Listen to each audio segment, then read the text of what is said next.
सवाल ये है कि क्या इश्क कद और काठी देखकर होता है? क्या दिल की दूरियां मीटर और इंच से तय की जा सकती हैं?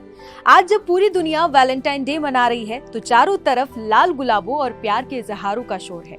तब मध्य प्रदेश के सिरोंज से एक ऐसी तस्वीर सामने आई है जिसने प्यार की हर पुरानी परिभाषा को बदल कर रख दिया है। नमस्कार, मेरा नाम है अनुषी गुप्ता और आप देख रहे हैं एनडीटीवी इंडिया। ये कहानी है दो ऐसे इंसानों की जिनका कद भले ही छोटा हो लेकिन जिनकी सोच और जिनके सपने बहुत बड़े हैं। सिरोंज के नयापुरा इलाके में आज एक ऐसी शादी हुई है जिसे देखकर हर किसी की जुबान पर बस एक ही बात है, रब ने बना दी जोड़ी। ये कहानी सिर्फ एक दूल्हा और एक दुल्हन की नहीं है, बल्कि उस भरोसे की है जो बताता है कि अगर आप खुद पर यकीन रखें तो ऊपर वाला आपके लिए सही साथी ढूंढ ही निकालता है। इस कहानी की नायिका है 29 साल की रेणुका नामदेव। रेणुका का कद सिर्फ 3 फीट 8 इंच है, लेकिन उनकी उपलब्धियां किसी भी औसत इंसान से कई ज्यादा बड़ी हैं। रेणुका ने बीए और एलएलबी तक की पढ़ाई की है। वो न सिर्फ शिक्षित हैं बल्कि बेहद आत्मनिर्भर और आत्मविश्वासी भी हैं। लेकिन समाज की अपनी कुछ मजबूरियां और रूढ़ियां होती हैं। एक वक्त था जब रेणुका के परिवार को उनकी शादी की बहुत चिंता सताती थी।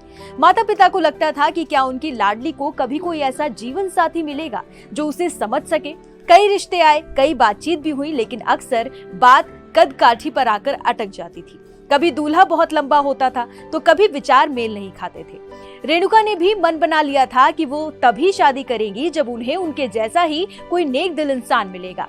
इसी उम्मीद के साथ वो इंतजार करती रही, लेकिन कहते हैं ना कि जोड़ियां आसमान में बनती हैं। तो रेणुका के लिए ऊपर वाले ने प्रतीक को एक साथी के तौर पर चुन रखा था।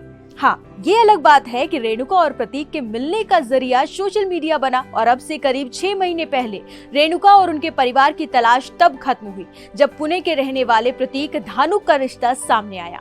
29 साल के प्रतीक का कद 4 फीट 2 इंच है। कद के मामले में दोनों एक दूसरे के लिए परफेक्ट थे, लेकिन उससे भी ज्यादा महत्वपूर्ण थी उनकी सोच। जब दोनों की पहली मुलाकात हुई तो उन्हें लगा ही नहीं कि वो अजनबी है। प्रतीक को रेणुका का कॉन्फिडेंट पसंद आया और रेणुका को प्रतीक का सुलझा हुआ व्यवहार। पुणे से सिरोंज की ये दूरी सोशल मीडिया के जरिए एक वरमाला में बंध गई। दोनों परिवारों ने मिलकर फैसला किया कि इस रिश्ते को आगे बढ़ाया जाए। 6 महीने की बातचीत और मुलाकातों के बाद वो दिन आ ही गया जिसका सबको इंतजार था। सिरोंज में जब ये शादी हुई तो पूरा शहर इस अनोखी जोड़ी को आशीर्वाद देने उमड़ पड़ा। वैलेंटाइन डे के इस खास मौके पर मंडप में 3-8 फीट रेणुका और 4-2 फीट के प्रतीक ने जब 7 फेरे लिए तो वो सिर्फ एक दूसरे का हाथ नहीं थाम रहे थे, बल्कि उन तमाम लोगों को जवाब दे रहे थे जो शारीरिक बनावट के आधार पर लोगों को आंकते हैं। स्टेज पर जब ये जोड़ी खड़ी हुई तो खुशियों का ठिकाना नहीं था। परिजन फूल बरसा रहे थे, मंगल गीत गाए जा रहे थे और हर चेहरे पर एक खुशी थी। परिवार इसे भगवान का सबसे बड़ा आशीर्वाद मान रहा है। रेणुका और प्रतीक की ये शादी आज ये संदेश दे रही है कि प्यार किसी कद काठी का मोहताज नहीं होता। ये दो दिलों का मिलन है जहां सम्मान और समझदारी सबसे ज्यादा मायने रखती है। आज वैलेंटाइन डे पर इस जोड़ी ने साबित कर दिया कि असली खूबसूरती चेहरे या लंबाई में नहीं बल्कि साथ निभाने के जज्बे में होती है।